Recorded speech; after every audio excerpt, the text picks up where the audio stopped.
Bom, primeiro a gente tem que saber que o bacilo de Hansen é nada mais que a Mycobacterium leprae, né? É uma micobactéria intracelular obrigatória que ataca e destrói os nervos, especialmente da pele.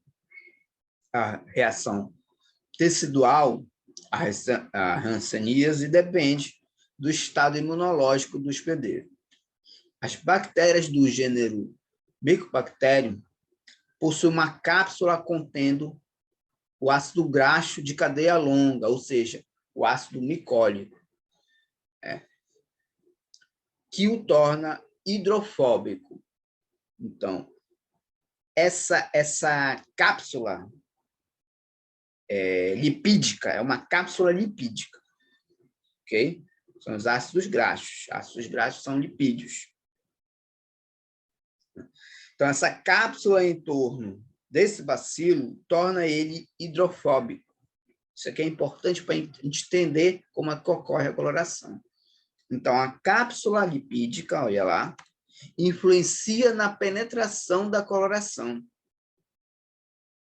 Ou seja, essa cápsula lipídica ela vai influenciar na penetração da coloração, seja dificultando ou facilitando, dependendo da técnica que tu vai usar. E confere o quê? Ou seja, a cápsula lipídica ela confere resistência, olha só, na remoção por ácido e por álcool. Por isso que esses bacilos desse gênero são chamados de bacilos álcool-ácidos resistentes, né? Que é o Bar, né? O Bar, né? Bacilo de Bar, técnica de Bar, enfim, coloração de Bar. Frequentemente, o calor é usado para reduzir a tensão superficial. Eu não sei se vocês aqui já viram como é que faz a coloração para bacilo de Koch, que é o bacilo da tuberculose. Como é que faz o diagnóstico? Você vai pegar o escarro do paciente, né? Vai pegar e vai colocar esse escarro na lâmina, né? Vai espalhar, fazer aquele esfregaço do escarro. E aí você, dentro, cara, da capela, né? Com o teu EPI, tudinho, e lá na capela vai ter um bico de Bunsen, né? Com a chamazinha, e aí você vai exatamente que a gente fala de fixar, né, a lâmina. Vai passar rapidamente a lâmina pelo bico de Bunsen, pelo calor, exatamente por causa disso, olha. O calor é usado para reduzir a tensão superficial e aumentar a porosidade. Quando você passa pelo calor, você aumenta a porosidade. Você facilita que o corante penetre por essa cápsula lipídica. Então, você vai aumentar a porosidade, forçando assim que os corantes penetrem nessa cápsula. E isso na técnica lá para bacilo de Koch, tuberculose. E para cá, para histopatologia, que o material, que o tecido é parafenizado, né? O tecido, ele está, né? O bacilo está no tecido, o tecido está parafenizado, né? Como é que a gente vai fazer essa coloração? Que aqui no bacilo de Koch é a coloração de ZIL, né? Que é essa técnica que a gente passa pelo bico de Bunsen e faz a coloração de ZIL, mas que, apesar das pessoas usarem o ZIL, né? O corante de ZIL, só que a técnica é totalmente diferente, e a gente vai ver agora, né? Aqui só mostrando mais essa cápsula lipídica, aqui temos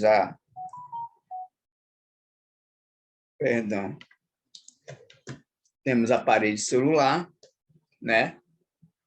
E aqui aquela cápsula lipídica, né?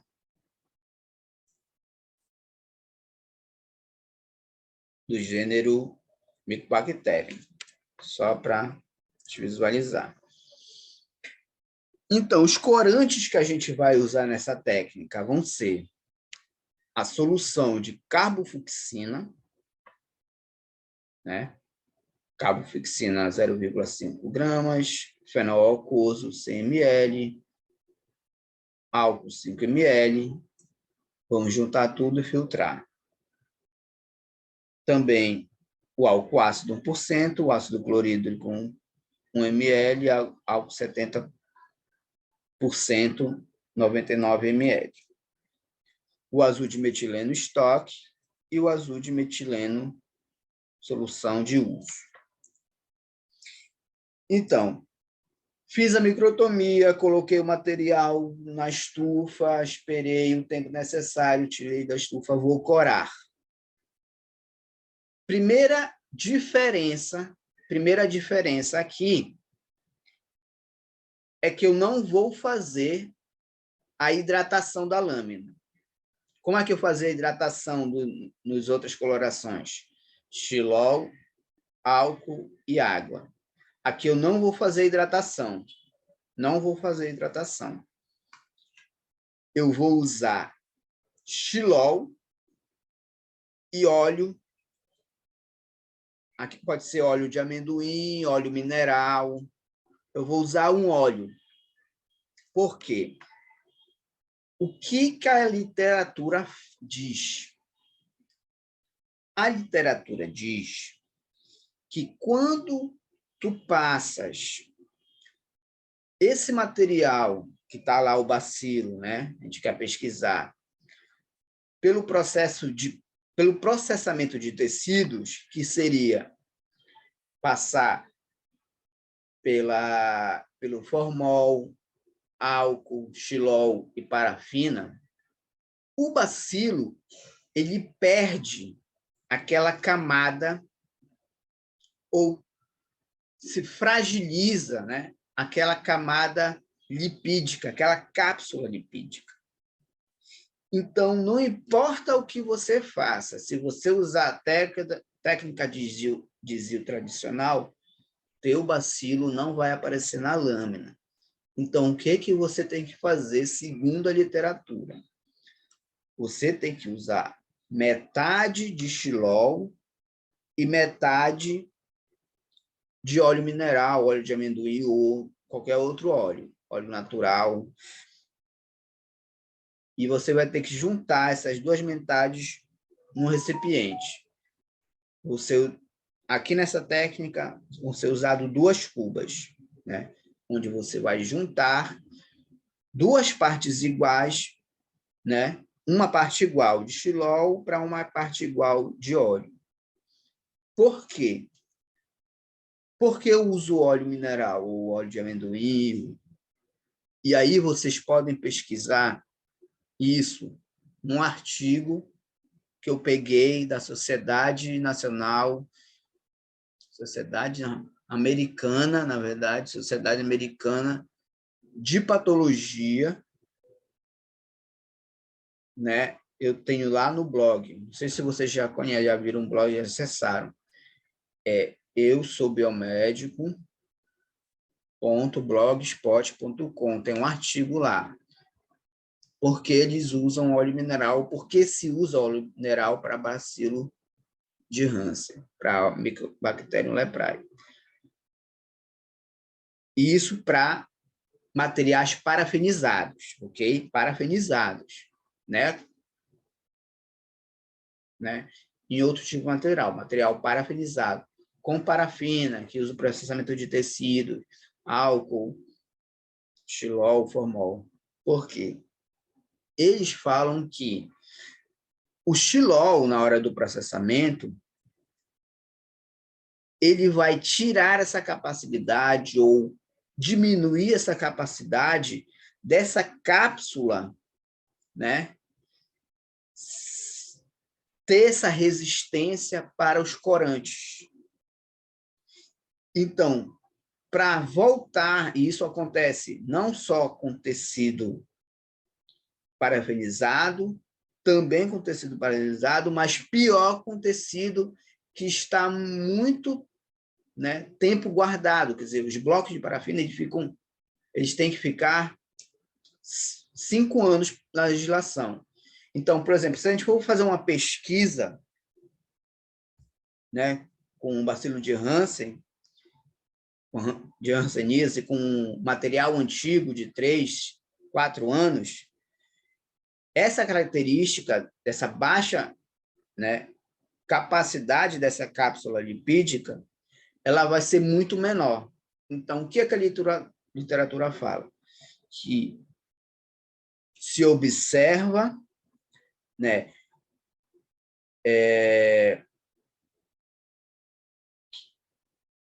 um retorno dessa capacidade, né, dessa capacidade, dessa resistência dessa camada lipídica, dessa resistência alcoácida, quando você utiliza esse óleo mineral, óleo de amendoim ou qualquer outro óleo. Porque eles ainda não sabem. Aí eles inferem, pode ser pela afinidade lipídica dos materiais, enfim. Mas que é comprovado, que é observável isso, esse retorno dessa capacidade da resistência alcoácida após desse tratamento com óleo mineral, óleo de amendoim. E aí a gente está aqui. O xilóleo vai remover, ao mesmo tempo que o óleo usado, ele vai preservar o bacilo, ou seja, vai aumentar essa capacidade autoácida, que ele já tinha, mas perdeu devido ao processamento, né? E aí o tempo, né, na literatura é 12 minutos, e aí você não vai lavar na água, você vai escorrer o excesso. E nesse processo de escorrer, você pode usar até um papel toalha, levemente passando por cima, para tirar o excesso, né, dessas substâncias. Você não vai lavar nem nada, vai deixar escorrer e levemente passar um papel toalha por cima. Após esse processo, você vai usar carbofluoxina, né? Após a carbofluoxina, o álcool ácido, para remover o excesso do corante. Após o álcool ácido, água corrente, para remover o excesso do álcool ácido. Após a água corrente, água destilada. Após a água destilada, o ácido de metileno. Após o ácido de metileno, água destilada, a água corrente para remover o excesso do corante. Após a água corrente, água destilada. E aí sim, processo de desidratação até montar a célula. O resultado final vai ser de bacilo de Hansen em vermelho, magenta, e o fundo azul claro. Quando eu fazia esse tipo de coloração, eu não tinha esse conhecimento que eu estou passando aqui para vocês. A gente usava o kit, né? E o kit era para bacilo de Hansen, só que a coloração era o ZIL, e a gente ia pela bula, né? Só que eu tinha uma grande dificuldade, nunca dava certo, eu não sabia por quê. Mesmo com kit, né? E aí a gente, né, traz esse conhecimento, né, e vê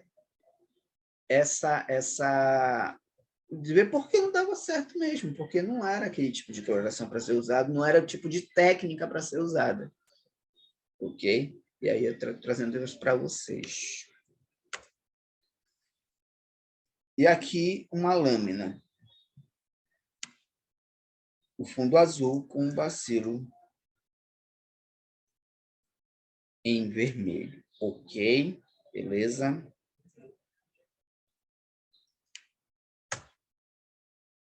Quinta coloração de hoje. Coloração de vermelho com A coloração de vermelho Congo ela é usada para a detecção de amiloide. O que vem ser amiloide? Bom, a amiloide ela causa amiloidose. E a amiloidose é um distúrbio na estrutura das proteínas. Então, as proteínas, normalmente, elas são solúveis, né? Elas são solúveis no meio extracelular, beleza? Porém, essas proteínas que sofrem a amiloidose, né, elas são depositadas no espaço extracelular insolúvel, né? A estrutura das proteínas, ela sofreu um distúrbio, né? Elas perdem a sua conformação normal, a sua conformação tridimensional, né? O que é que acontece? Elas se tornam insolúveis e sobre a forma de proteínas fibrilares ou filamentos, né? Então, esses depósitos de proteínas fibrilares intersticiais, né, genericamente conhecido como amiloides, eles podem formar placas microscópicas a estruturas semelhantes a massas teciduais, ou seja, fica uma massa né, uma massa rígida de proteína decantada. É mais ou menos, né, que a gente posso trazer uma imagem, tipo uma decantação, uma massa lá no fundo de um copo, né? Então, a amiloide ela pode substituir progressivamente o parênquima dos órgãos afetados, ela pode causar a estrutura, desculpa, ela pode danificar a estrutura do tecido e a função, né?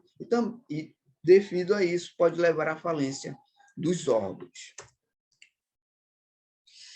Então, elas vão se caracterizar por estruturas fibrilares, né? A gente está vendo aqui, olha, elas vão se caracterizar por estruturas fibrilares, e no maior aumento, né, vão ser proteínas, moléculas, né, preguiadas assim, como vocês estão vendo. As moléculas vão ficar aqui assim, ok? Esse filamento que vocês estão vendo aqui, num maior aumento, elas estão assim, preguiadas, proteínas preguiadas, ok? Então, qual a constituição química do amiloide, né? Dessas proteínas com distúrbio na sua estrutura? Todos os tipos de amiloides são polímeros de subunidades, os monômeros, subunidades proteicas pequenas, algumas dezenas de aminoácidos que se repetem indefinidamente. O tipo de monômero é diferente para cada tipo de amiloide e permite classificá-los. Aspecto macroscópico dos órgãos com amiloidose. Eu acho que as pessoas que estão aqui não são da área de histopatologia, não sei se são. A amiloidose ela se parece com material fixado.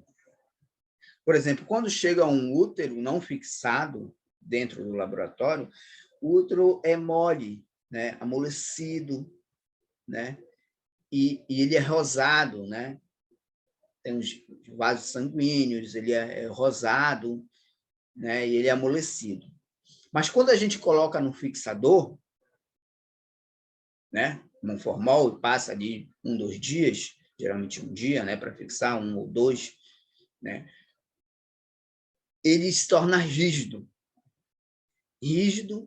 e pardo, pardacento, né, brancacento, pardo, né, sai aquela coloração avermelhada, rosada e aquela estrutura amolecida para ficar uma estrutura rígida e pardacenta, parda. Por que isso? Porque o formol ele age especificamente nas proteínas, né? ele age modificando a estrutura dessas proteínas. E é exatamente o que acontece na amiloidose, né? Essas características que vocês estão vendo aqui são as características que o material, depois de fixado pelo formol, ele fica. Ó, o material ele fica com volume aumentado, ele fica com a cor pálida, aspecto seco e firme, né? Exatamente, ele fica. Por quê? Porque o formol ele age nas proteínas e a mesma coisa e as mesmas características que ocorrem com a amiloidose, né? Sendo que a amiloidose é um distúrbio na própria célula, na estrutura das proteínas.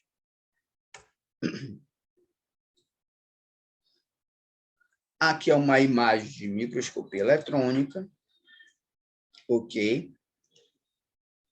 Onde a gente vê aqui, olha, é um caso de amiloide, beleza? Bora ler aqui, olha. Um caso de amiloide de um rim, que é um tecido renal, ok? Aí você tem citoplasma, o citoplasma aqui, membrana basal, e uma célula endotelial. Então, esta aqui, olha, é uma membrana basal normal. Tá vendo? E aí eu já expliquei uma membrana basal, ela divide dois epitélios, né? Aqui é um epitélio, né? E aqui é outro epitélio. E aqui é a membrana basal. O que ocorreu? Ocorreu exatamente uma modificação nessa membrana basal. Ocorreu uma modificação nas proteínas da membrana basal. E aqui dá para ver, olha, as proteínas em formas fibrilares, ó. Várias feixes aqui, né? Dá para ver exatamente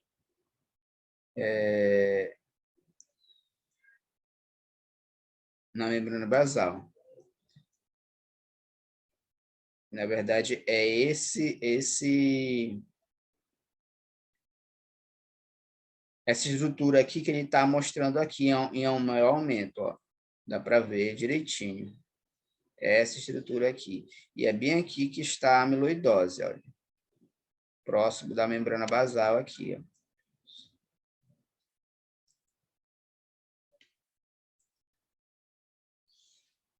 E como a gente vai detectar isso? Através da coloração de vermelho Congo. Método de vermelho Congo alcalino, onde reagentes vão ser a solução estoque A e B, ok? Olha, solução estoque. Solução A, solução B. E aí, na hora, olha, as duas soluções estoque duram aproximadamente 30 dias. A solução A vai ser o cloreto de sódio, mais o álcool 80%. E a solução B, o vermelho Congo, cloreto de sódio e álcool 80%. Solução de uso, hidróxido de sódio, né? A solução A de uso,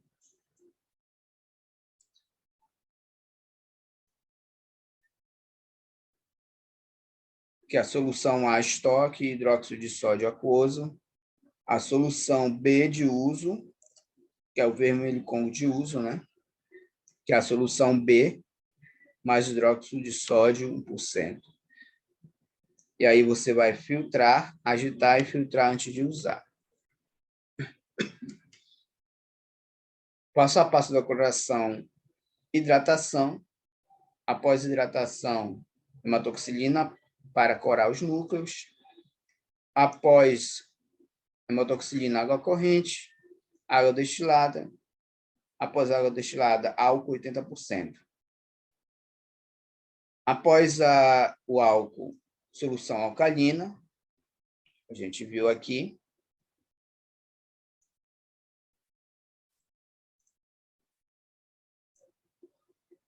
Que é o hidróxido, aqui solução alcalina, né? De uso. Que é a solução A. Após a solução alcalina, o vermelho Congo, que é a solução B. É isso, ó. Solução A, solução alcalina, solução vermelho Congo.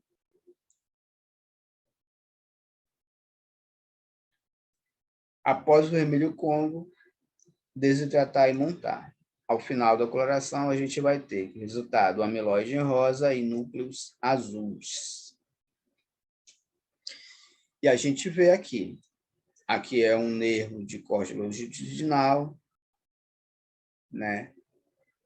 Os núcleos, um roxo azul escuro, ó, e o amiloide nesse rosa aqui vermelho, mais intenso.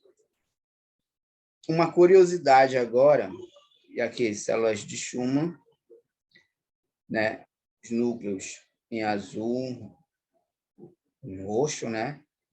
E o amiloide aqui em rosa. E você vê até os feixes, né? Dá para determinar os feixes. Uma curiosidade. O vermelho Congo, ele não vai se ligar exatamente no amiloide, nessas proteínas com distúrbios, né? A coloração do vermelho Congo, ela vai se ligar a estruturas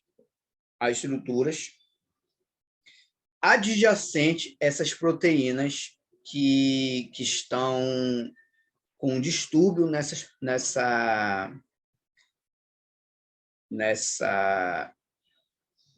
sua estrutura. Então, o vermelho Congo não vai se ligar diretamente ao amiloide, e sim a estruturas adjacentes a essas proteínas, ok? Estruturas adjacentes ao amiloide. Ocorrendo até que elas possam se localizar entre aqui, olha, elas podem se localizar, o vermelho Congo, a molécula de vermelho Congo, ela pode se localizar entre esse preguiamento aqui, ok? Dessas moléculas. E com a refração da luz, né? A refração da luz, né? Do microscópio óptico, né? Atingindo essas moléculas do vermelho Congo, ela vai dar exatamente essa coloração que a gente vê em rosa mais intenso, até porque o vermelho Congo ela tem essa característica de ser, né, uma coloração, como a gente fala, uma coloração que emite, né, uma luminosidade, ela tem essa característica. Então, é um ponto interessante. Ela não vai se ligar exatamente ao amiloide, mas sim a moléculas ali que estão adjacentes, né, ao amiloide. Beleza? Sexta coloração. O método de coloração de reticulina, método de impregnação de prata. Bom, a coloração de reticulina utiliza de impregnação com prata para destacar as fibras de reticulina. As fibras de reticulina, elas são fibras colágenas do tipo 3. A gente viu, né, que as fibras colágenas são tipo 1 de colágeno, né? E aqui o tipo 3 de colágeno são as fibras reticulinas. As fibras colágenas, né, são tipo 1 e as fibras de reticulina são tipo 3. Só lembrando que o tipo 1 ele é encontrado ali em tendões, né, músculo, etc. E aqui, o tipo 3 vai ser usado a coloração, no caso, né, é usada principalmente na histologia do fígado, mas também pode ser usada para avaliar anormalidades no baço, no linfonodo, medula óssea e fígado. No fígado, né, necrose e cirrose,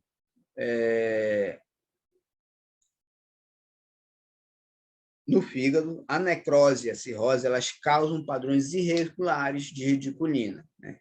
As alterações na reticulina também podem sinalizar a presença de tumores. Os métodos de demonstração são dependentes dos grupos reativos presentes na matriz de carboidratos e não sobre os elementos fibrilares. É mais ou menos o que ocorre com o vermelho Congo, né? O vermelho Congo ele não vai se fixar ali propriamente, né?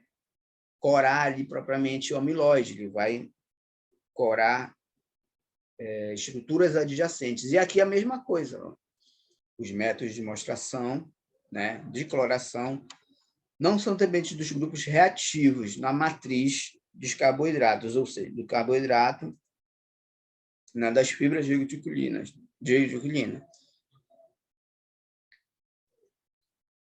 Na verdade, são dependentes dos grupos reativos, ou seja, são dependentes da matriz dos carboidratos, ou seja, a impregnação de prata ela vai se dar ali em elementos adjacentes, né, das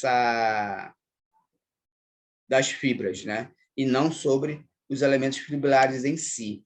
Quase o mesmo que ocorre com o amiloide. Então, a gente tem aqui método de reticulina de Gomori.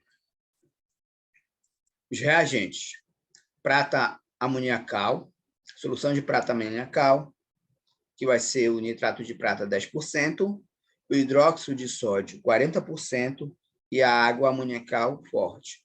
O preparo: adicione 20 ml de nitrato de prata 10%. Só marcar aqui, ó, nitrato de prata.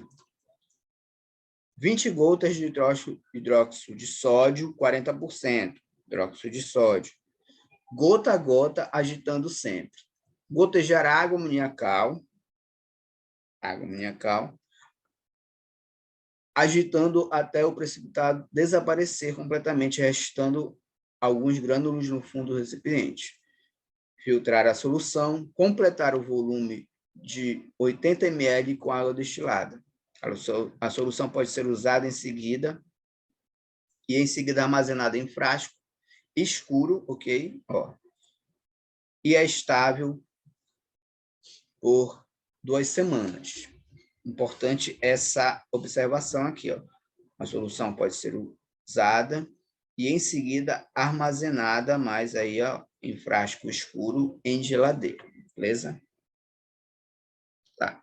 Essa aqui é o preparo da solução de prata amoniacal, que vai ser guardado na geladeira. E aí nós temos que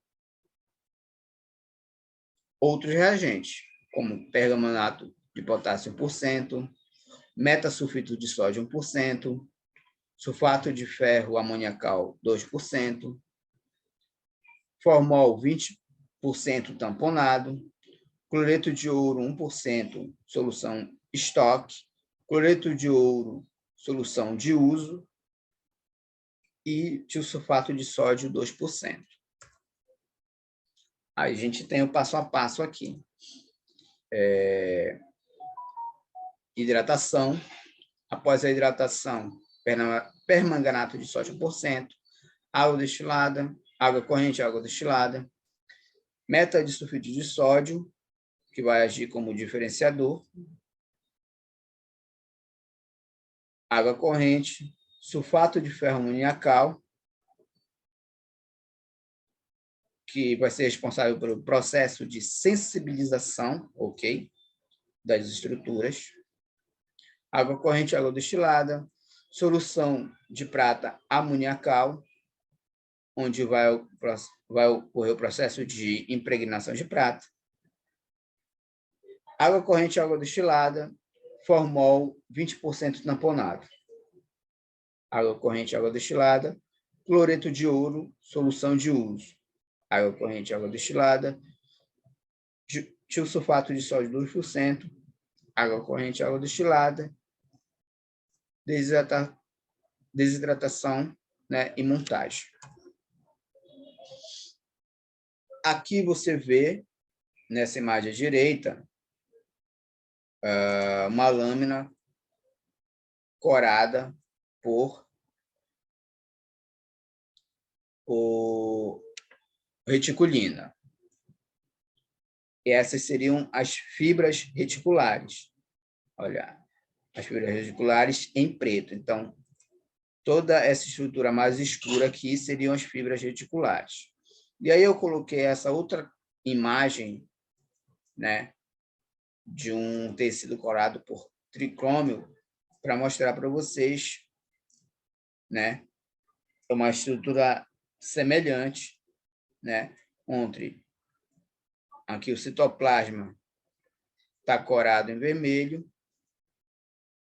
e as fibras colágenas coradas em azul. E aí você percebe que a estrutura é a mesma estrutura, né?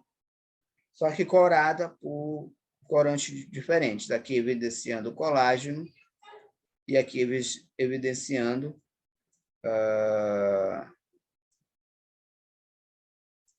a reticulina. Evidenciando a reticulina, as fibras reticulares. E a nossa última coloração de hoje, coloração de Pels, né? E para falar da coloração de Pels, eu tenho que fazer uma introdução aqui para vocês sobre hemociderinas. As hemociderinas são pigmentos vistos, né, como grânulos com a cor entre amarelo e marrom, normalmente na estrutura intracelular. Eles contêm ferro na forma de hidróxido férrico, que está ligado a uma estrutura de proteína.